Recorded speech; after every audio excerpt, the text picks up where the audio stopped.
દાહોદના કસ્બા વિસ્તાર સ્થિત પટડી ચોક ખાતે મોડી રાત્રે ગૌરક્ષકો પર હુમલાની ઘટના સામે આવી છે. મળતી માહિતી મુજબ પિકઅપ ગાડીમાં કતલના ઈરાદે પશુઓ લઈ જવાતા હોવાની બાતમી ગૌરક્ષકોને મળી હતી, જેના આધારે ગૌરક્ષકોની ટીમ સ્મશાન રોડ પાસે પિકઅપ ગાડીનો પીછો કરી પટડી ચોક ખાતે ગાડી અટકાવી હતી.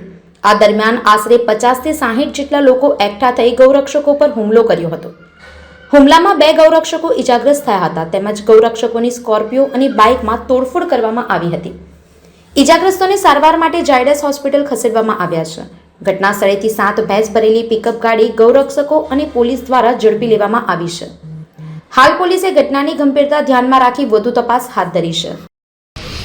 આજરોજ પશુ ભરેલી પિકઅપ ગાડી જેને કતલખાને જતી હતી તેને અટકાવવા ગયેલા તેમાં અસામાજિક તત્વોએ હુમલો કર્યો હતો.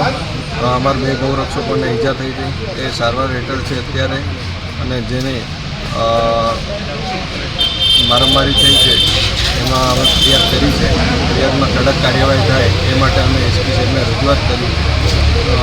બીજી રજૂઆત એ પણ કરી કે ભાઈ ગોધરામાં જેમ ગૌહત્યા રોકવા માટે ગૌરક્ષા સ્ક્વોડ બનાવવામાં આવી છે પોલીસની, એવી રીતે દાહોદમાં પણ ગૌરક્ષા સ્ક્વોડ બને તેવી રજૂઆત અમે એસપી સાહેબને કરી છે.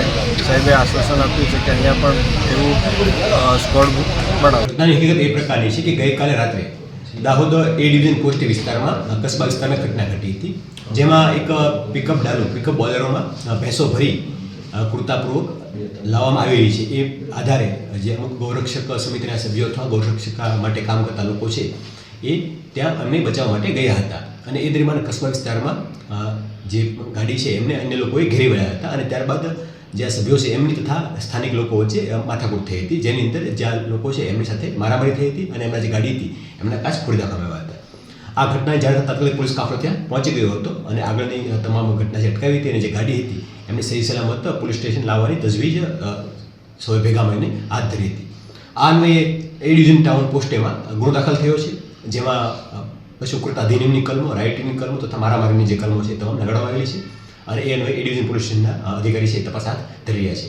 આ બાબતે પોલીસ દ્વારા કડક કાર્યવાહી હાથ ધરવામાં આવશે. સર, કેટલા લોકો વિરુદ્ધ ગુનો નોંધાયો છે? હાલમાં 12 લોકો સામે ગુનો દાખલ કરવામાં આવ્યો છે, પરંતુ તપાસ ચાલુ છે. સીસીટીવી ફૂટેજ, ટેકનિકલ પુરાવા તથા અન્ય જેવી માહિતી છે એના આધારે પ્લસ માઇનસ થઈ શકે છે, અને આગળ તપાસ મુજબ અન્ય લોકો નામ પણ ખુલી શકે છે અને અન્ય કલમોનો ઉમેરો પણ થઈ શકે. દાહોદથી જયેશ ગારી સાથે અભિપ્રાય ન્યૂઝ, વડોદરા. આવા જ વધુ સમાચારો જોવા માટે સબસ્ક્રાઇબ કરો અમારી યુટ્યુબ ચેનલને અને જોડાયેલા રહો ફેસબુક, ઇન્સ્ટાગ્રામ અને ટ્વિટર પર.